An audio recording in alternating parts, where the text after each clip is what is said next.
Assalamualaikum. I am Uruj Zahra, your English language instructor. I hope you all are doing well. आज की इस video में हम advance spoken structure की तरफ इशारा कर रहे हैं और ये structures will help you a lot to transform your life from primitive one to the new one.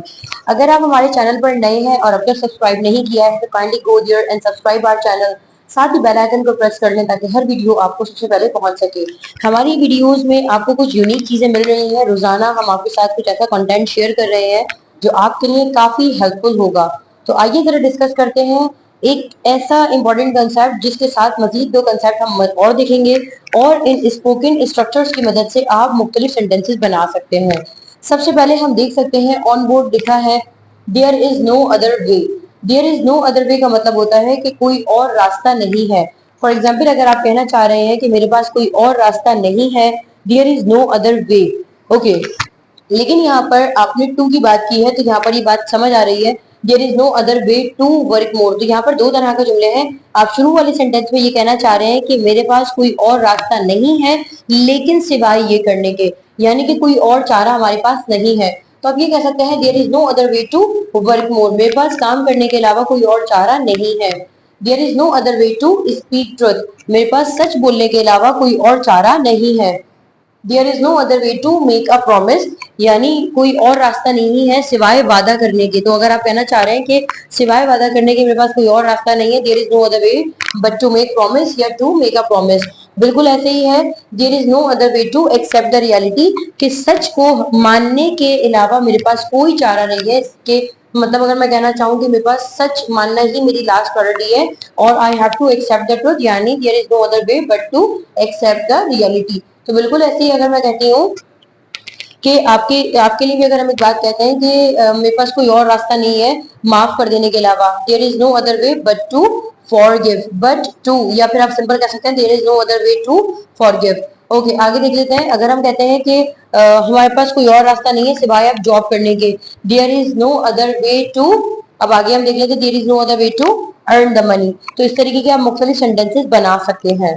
बिल्कुल ऐसे ही अब हम मूव करेंगे सेकंड स्ट्रक्चर की तरफ, that is called alive with. Alive with का मतलब होता है भरा हुआ होना।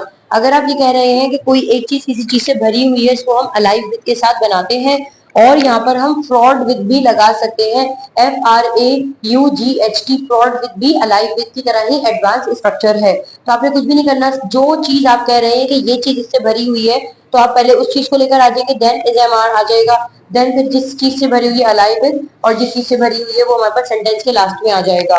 अगर हम कहते हैं hospital is alive with patient, कि हॉस्पिटल खचाखच पेशेंट से भरा हुआ है, या फिर हम कह सकते हैं कि ओवरलोडेड हुआ है पेशेंट से, the hospital is alive with patient.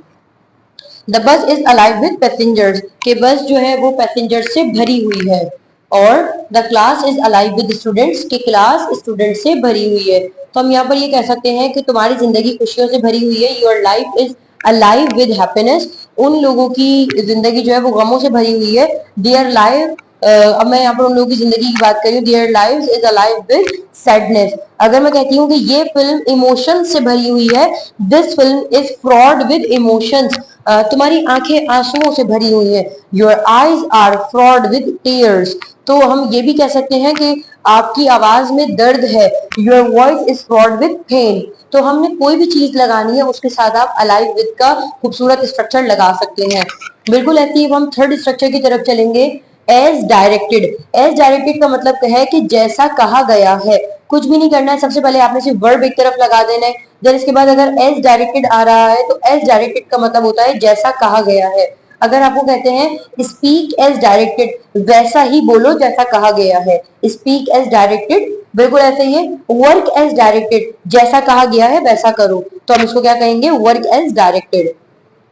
Follow as directed, वैसे ही बात मानो, फॉलो यानी मानना, वैसे ही बात मानो जैसे कहा गया है, यानी एज पर माई रूल्स आपको वैसी बात माननी है, follow as directed. And think as directed, यानी सोचो जैसा कहा गया है वैसे ही सोचो, कोई खास अंदाज है। मैंने आपको कहा है कि आप ब्रेन स्टॉर्मिंग करें, आइडियाज को गैदर करें, कुछ भी करें, तो बिल्कुल हम इसको ऐसे कह सकते हैं कि थिंक एज डायरेक्टेड। और ओबे एज डायरेक्टेड, ओबे का मतलब क्या होता है, तस्लीम करना, बात मानना। तो अगर हम कहते हैं कि अच्छे बच्चों की तरह इस बात को मानो, ओबे एज डायरेक्टेड। बिल्कुल ऐसे ही अगर हम कहते हैं आपको कि ख्वाब देखो, जैसे कि यानी ख्वाब देखो, कोई एम सेट करो, कोई गोल सेट करो, जैसे कि बताया गया है, set the goal as directed. So I hope आपको ये तमाम लेक्चर्स हमारे समझ भी आ रहे हैं और आज की तमाम स्ट्रक्चर्स आपको समझ आए हैं। अगर आपको वीडियो पसंद आई है तो काइंडली लाइक कर दें और शेयर कर दें, और साथ ही साथ अगर आप हमारे चैनल पर नए हैं और अब तक हमारे चैनल को सब्सक्राइब नहीं किया है, so kindly go there and subscribe our channel and साथ ही बेल आइकन को भी प्रेस कर लें ताकि हर वीडियो आपको पहुंच सके। और इसके साथ ही मुझे इजाजत दीजिए ताकि आपसे दोबारा मुलाकात हो सके नए वीडियो में।